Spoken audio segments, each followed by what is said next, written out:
overlive. Do what's best for my health. Gotta get back to myself. Gotta get back, gotta get back, gotta get back to myself. Gotta get back, gotta get back. I can't be nothing else. Gotta get back, place that right over left. Do what's best for my health. Gotta get back to myself. Gotta get back to myself. I can't be nothing else. Man must be what he knows. Play the cards. We need that more TV, more real MCs, more love, more truth. Peace to Drew Ali. We need that more TV, more real MCs, more freedom, more justice, and they know who we be. We need that more TV, more real MCs, more love, more truth. Peace to Drew Ali. We need that more TV, more real MCs, more freedom, more justice, and they know who we be. A God body manifested in the flesh, I must confess it. I declare my nationality the best, you can't contest it. We paid our karma debt and now we back and now they stressing. Moors breathing on the back of rednecks and now we flexing. Use a Roman soldier, boy, your pedigree I'm checking. I'm your mother, I brought your life, I hope you learned your lesson. 100 years from now, you gon' need your mama's blessings. I don't need no Smith & Wesson.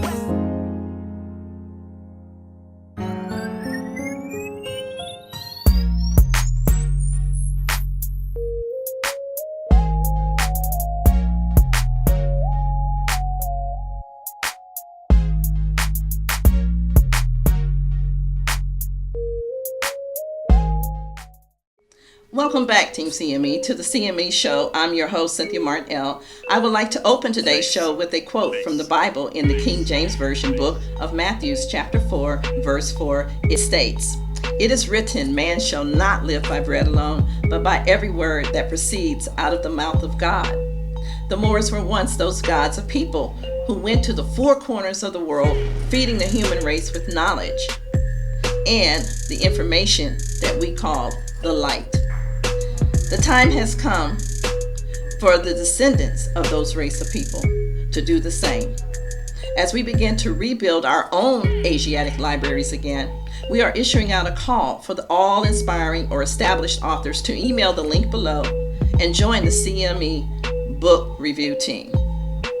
If you are a new author or just, trying to get your book reviewed, distributed, or seen, or into the hands of more readers, email the link today. Our staff is waiting to hear from you. Now, here with us today to talk about his new book is our special guest and the number 2 CME top author of the quarter is Grand Governor Kerry Allende L. We sent out a poll via email blast to all Asiatics asking if Moorish Americans are actually citizens of the USA. Well, I can't wait to hear that answer because I know that a lot of people want to hear that. Well, our next guest aims to prove that we are in fact citizens of the USA. So I need you guys to help me welcome to the show Sheik and Grand Governor Kerry Allende L. Governor L, are you there?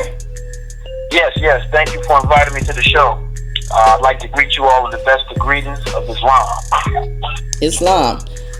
Well, everybody, I have some great information about the Grand Governor that you guys would obviously want to know about him. And I would like to have an opportunity to read that for you right quick. Brother Allende L is an accomplished author, owner, and operator of Allende L Publishing Company, life coach, mentor, and family man. He serves as a role model for the youth and members of the Moorish community in Virginia. Brother Allende L is committed to the mission of uplifting fallen humanity by supporting and actively encouraging people to improve upon their social, economic, and emotional development. In his 9 years as Sheik within the Moorish movement, he has transformed many communities across the state of Virginia. His accomplishments are recognized, though him being a member of the Moorish Science Temple of America and Men of Distinction. His community leadership includes supporting both leaders and program participants in acquiring and improving their quality of life through the teachings of Prophet Noble Drew Ali. He enjoys working with the youth at Betty S. Williams after-school program for troubled youth, coaching them on those things necessary in making them strong men of distinction. Brother Kerry Allende L volunteers and serves as liaison at St. Bride's Correctional Center, preparing inmates for their successful rehabilitation and transition into society, using character development methods of the Moor Science Temple of America. Brother Kerry Allende L. has been an avid member of the Moor Science Temple of America for over 10 years. He is a devoted husband to his wife of 7 years and loving father of 3 children. We will be talking to Brother Kerry Allende L. live in the studio when we return after the break. Stay put, Team CME. We'll be right back. Welcome to the Cynthia Martin L. Book Review segment. Here's a list of all the top books and best-selling authors for this quarter. Remember, if you're interested in being on the CME Show or would like to know how to get your book reviewed or edited, or just trying to figure out how to get published, our CME staff has packages for all authors. If you have a nationality card, be sure to ask about your Moorish discount. As we get ready for 2019 and 2020, the CME Show is partnering with different Asiatic groups to sit down and talk group economics, creating Moorish businesses jobs, gold investment, and building wealth. I'm so happy to be a part of the Moor TV family, and we're all giving a special congratulations to all Moorish Americans across the Americas from all bodies who are doing their part in the uplift fallen humanity. As always, signing off with love, truth, peace, freedom, and justice. Gotta get back, place that right over left. Do what's best for my health. Gotta get back to myself. I want to thank all of you for coming today for what we believe is an important announcement for the future of Houston and its evolution to becoming a leading city for innovation and startup enterprises. We're gathered on a site that has a long history. It was leased to Sears before the middle of the last century for an extended period, and recently was fully acquired by Rice along with a neighboring parcel. It sits at a transit center and at the epicenter of most of Houston's institutions of higher education. This is our beginning here in the heart of Midtown Houston. Last year, I appointed a Houston Technology and Innovation Task Force led by Councilmember Amanda Edwards, and it brought entrepreneurial, corporate, government, and academic communities together to work for our future. And now, thanks to Rice University and many other partners, we are here today announcing that on this location, there will be a hub that takes Houston to becoming a world leader in data science and digital technologies. It will be a place where big thinkers will work on a foundation of existing and new technologies in our world-class industries such as energy, medicine, logistics, and robotics. The Sears site really serves as the cornerstone for this city for innovation. And we all have great innovation activities underway, as the mayor said, but it's great to really bring us beyond the sum of our parts. We started with a shared vision to transform Houston into a world-leading tech innovation and entrepreneurship ecosystem. This vision unites us all. So standing here today, I ask you, when you look around, what do you see? Do you see people coming through that door, coming off the light rail, coming from the airport with a sense of excitement, enthusiasm, walking through the doors about what could happen, what we could create, what we could build? The Innovation District in Midtown will leverage the region's unique economic strengths and help transform Houston into a world leader in data science and digital technologies centered on energy, healthcare, industrial systems, and logistics. Our aim here is to create a new innovation hub at the Sears building that will anchor a collaborative innovation district that brings together all elements of the innovation ecosystem in Houston, from startups to established enterprises, from workforce training to prototype building. Taking this step is critical for the long-term health and resiliency of our city. The goal is to grow top-paying jobs and a new competitive market for residents and a new arrival. We must leap, not stroll into the future. We must sprint, not jog. The city is always transforming, and I'm more confident than ever that we are today at the cusp of inspiring more creativity, possibilities, and a culture of innovation. It will be this city that will be the smart city of the world. And quite frankly, this will push us forward. I look forward to a brand new day.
Truth, we ball out of control till we fall. Let's make it rain and keep living the lifestyle. How's how we ball. We ball and keep making it rain.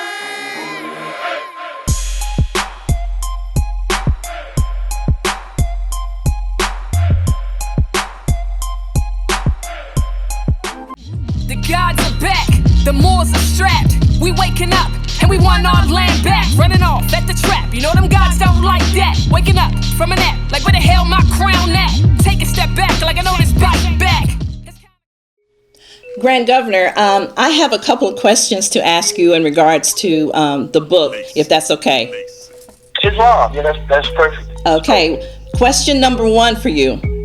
How are Moorish American citizens of the USA, and is the citizenship the same or different for, say, Negroes, colored people, and so-called African Americans? All right, Islam, to answer the first question, I'd like to point out the fact that in order to be recognized as an American citizen, you must have a nationality. And to proclaim your nationality, you must have a free national name and religion. These are the concepts that our Prophet of Deuteronomy established for all Moorish Americans to do. Many who are under the names of Negro, Black, and Colored have they're under the impression that they have citizenship via the 14th Amendment. Prophet of Deuteronomy said one thing. He said that just because you're born here doesn't make you a citizen.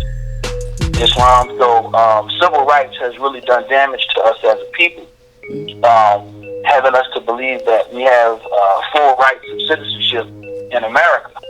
So the teaching of nationality actually takes us from that particular mind state into a whole other realm where we do have citizenship here in the United States of America.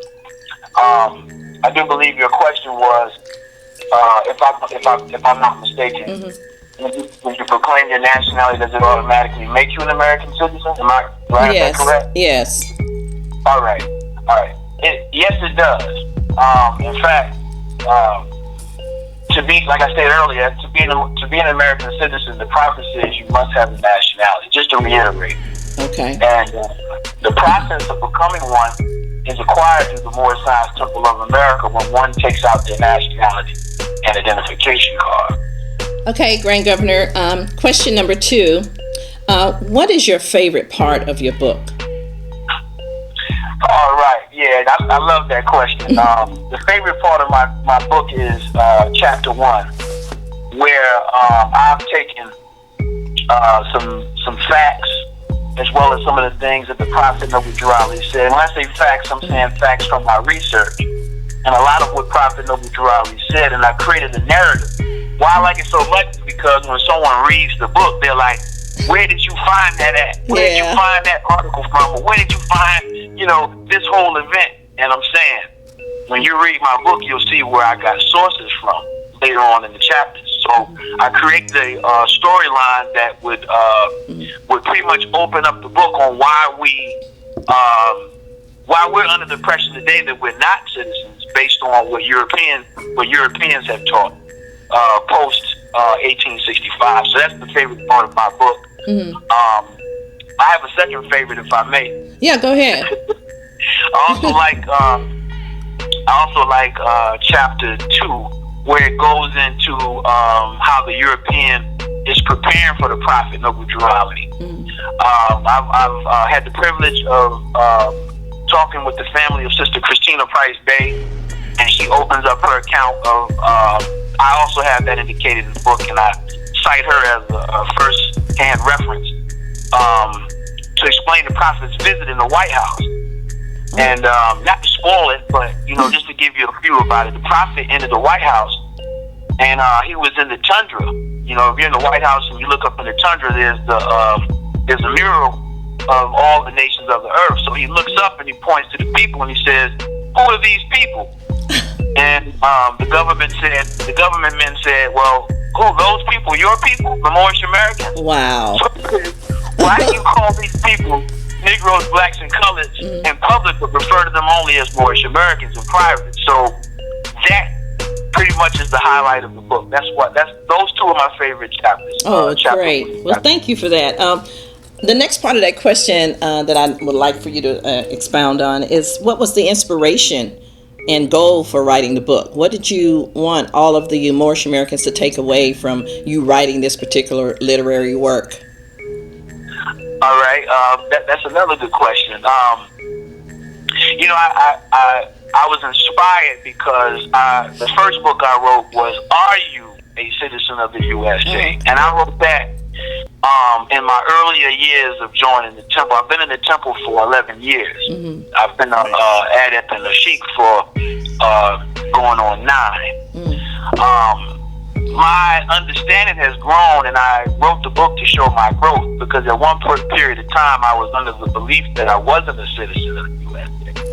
So what I hope to have the readers to obtain from reading the book is to get back to what the Prophet Noble Durali said we were. And let's dispel all of the myths, get out of all of the he say, my man said this, he taught me that, and this is what it is stuff. Islam. So I hope that this book will be an inspiration to get our people back on the pathway of truth and understanding our true birthrights and what the Prophet Noble Durali brought.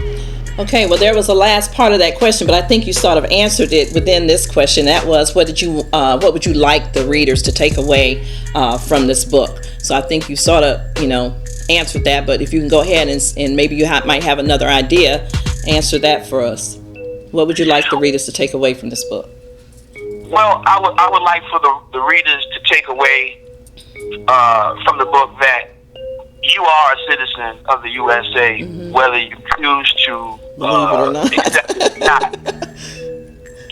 I mean, the Prophet came to establish us as a people. Right. And I often say this to people because there's a lot of people who teach against that we're not citizens of the USA due to the fact of how the government treats them, or what's going on with our people in the street. But the Prophet is the answer. Yes, he is. The Prophet is the answer. Yes. Bottom line. Gotta get back, place that right over left. Do what's best for my health. Gotta get back to myself. Peace and love to all.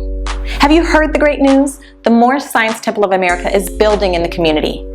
Come down and support the brand new shop. Proclaim your nationality and start spending your money with your people. They have everything from snow cones for the young ones, popcorn, organic products, and more. Be sure to visit the Moor Science Temple of America at 932 East 79th Street, Chicago, Illinois, 60619. Remember, it takes finances to raise a nation. Hello everyone, and welcome to the Cynthia Martinell Abundance University segment of the day. My name is Simone Gundy, and you all might recognize me from season 11 of NBC's hit show, The Voice. But today I'm here to remind you to turn off the TV every once in a while, pick up a book, and learn about your nationality, your culture, your history. Remember to read more, live more, and love more. Welcome back, everybody. If you're just joining us, we are building with our brother, Kerry Allende L., Grand Governor. We had over 67 questions actually sent to us in reference to citizenship, which was a lot of questions. So, that's a lot of things. Citizenship is obviously on everybody's mind. Okay, based on time, Grand Governor, we will take the questions in the order that they were sent in. So question number 3 comes from Janice Williams. She's from Houston, Texas, and she asked, how can we be citizens in a country that classified our people as 3/5 of a human and shoots down our people at will? All right, that's a good question. This is exactly why the Prophet Noble Durali came. First of all, I want to address the idea of 3/5 human. This country doesn't classify people as 3/5 human. They refer to them as undesirables. And as the Prophet says, he says, when one fails to recognize the free national name of their constitutional government, they're subjected to inferior conditions and abuses and mistreatments that the citizens care to give them. Now, the Prophet gave us a statement. He said, there's no consideration given to a people who are not of a nation. Right. This is not only true in North America, but all over the world. Going back to the term 3/5, 3/5 refers to a clause of the United States Constitution, and it provides that representation in Congress is based on the whole number of free persons and 3/5 of all other persons. Now, with that in mind, the other persons were slaves without human rights. Now, that should tell you that the clause was made during the time of slavery. This is 2019. Slavery doesn't exist as it did prior to 1865. Right. Now, after slavery ended, our people failed to answer up to the constitutional fold of government by name and principle. And that left our people dead in the eyes of the law without representation. So the 3/5 clause remains intact until we proclaim our nationality and become a nation of people. Therefore, that would prompt the government to send out people to, come out to give us some representation. Because every nation in this country has a representative in Congress to express their needs. Wow, that's amazing. Amazing. I know that's going to blow some people's mind, for real. But you know what? I'm sure everybody's like, really paying attention over here this evening and listening to you answer all the questions that we had.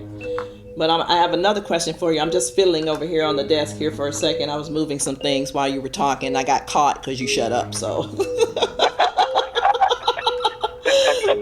But it's all good. But anyway, question number 4 comes from Khalid Muhammad from Detroit, Michigan. He asked, what lawfully constitutes someone being an American citizen, and how are Moorish Americans connected to that? Excellent question.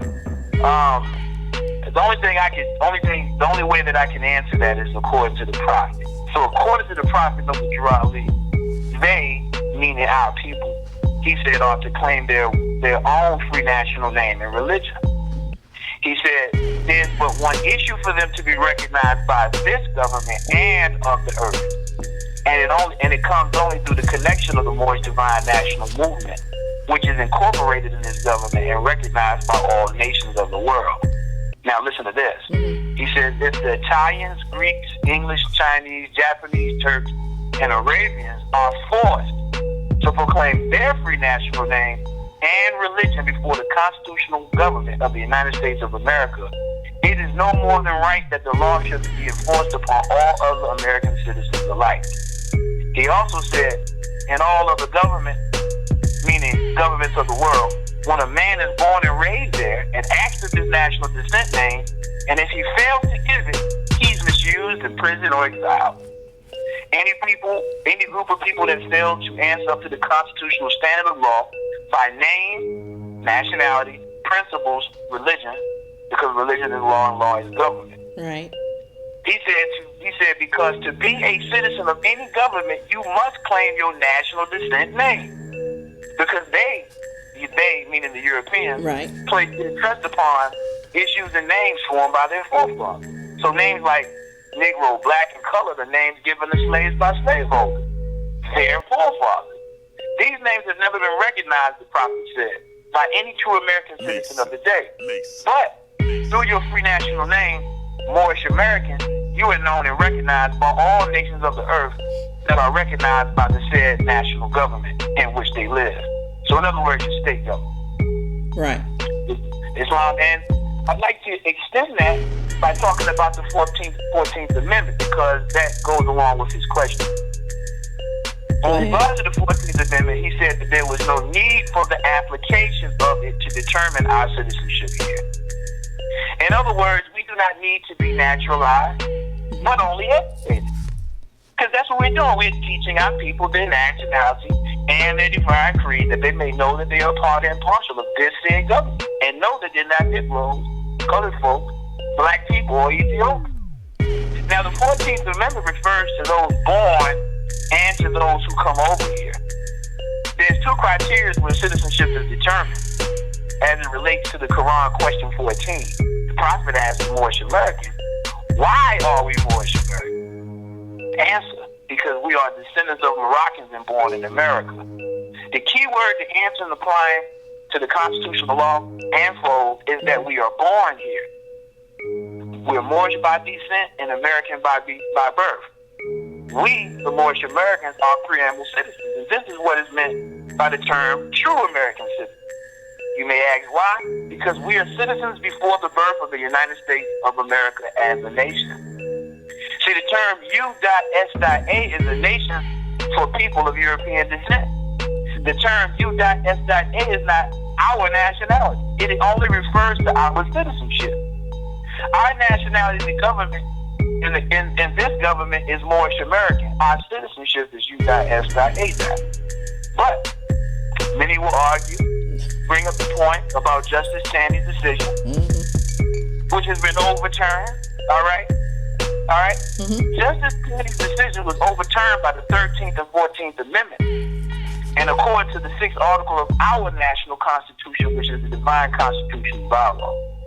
Prophet says this is a new era of time now, and all men now must proclaim their free national name to be recognized by the government that they live and the nations of the earth. This is the reason why Allah ordained Ali, the prophet, to redeem his people from their sinful ways. The Moorish Americans are the descendants of the ancient Moabites whom inhabited the northwestern and southwestern shores of Africa. Now, for those who are not familiar with the Dred Scott decision, Chief Justice Taney stated that no descendants of Africa shall be citizens of the United States. I'd like to turn your attention to the Declaration of Independence for a minute. It says we hold these truths to be self-evident, that all men are created equal, that they are endowed by their Creator with certain inalienable rights, that among these are life, liberty, and the pursuit of happiness. Now, the prophet, according to his Quran questionnaire, because every teacher is supposed to confirm himself to it, he reveals to us that our Creator is Allah, and the expression of our unalienable rights are made known through the divine Constitution and bylaws, the Holy Quran of the MST of A, united with the Holy Quran of Mecca, which we are to strictly preserve these holy and divine laws. They come first. I'm going to give you an example of an authentic civic lesson that was taught in the earlier years of the MST of A. The first question was, who made you? The answer is Allah. Now, the question being asked is, who made you? Allah. This is made known to us because Allah never made a Negro, black, and colored, according to the teachings of Ali. Why? Because we're made in the image and after the likeness of God Allah. And according to the Al-Quran of Muhammad, Surah 49 verse 13, which says, O mankind, we have created you from a male and female, then made you nations and tribes, that you may know one another. Allah never made a Negro, black, and colored. Fact is, and this is going to blow a lot of people's minds. Go ahead. Fact is, the European gave our people the names Negro, black, colored during the time of slavery. Moreover, when you realize this, you understand that the man who makes you is your God, your creator, and can say things like Justice Taney said to Dred Scott. Hey, look, Dred Scott, the Negro has no rights that the white man is bound to respect. So the Holy Prophet teaches us, according to all true and divine records of the human race, there is no Negro, black, or colored race attached to the human family. So that sums it up right there. And that no one is able to change man from the descent nature of his forefathers unless his power extends beyond the great universal creator Allah himself. Question that comes, can a European do that? Can a European change your descent? No. Does his power extend beyond the universal creator Allah himself? The answer is no. No. That's it. Emphatically, no. Well, God, that was a great answer. I mean, my mind was just floating along with you. I mean, my goodness. But the next question, the fifth question, you sort of answered that too, but we're going to go ahead and give Christopher Walker Bay from Beaumont his due. He asked, when you proclaim your nationality, does that automatically make you an American citizen?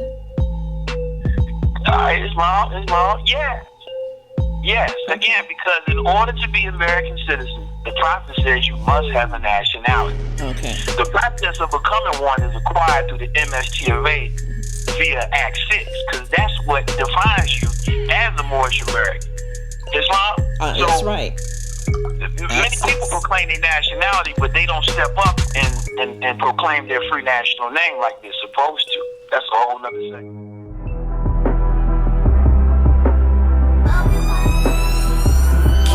We need that more TV, more real MCs, more love,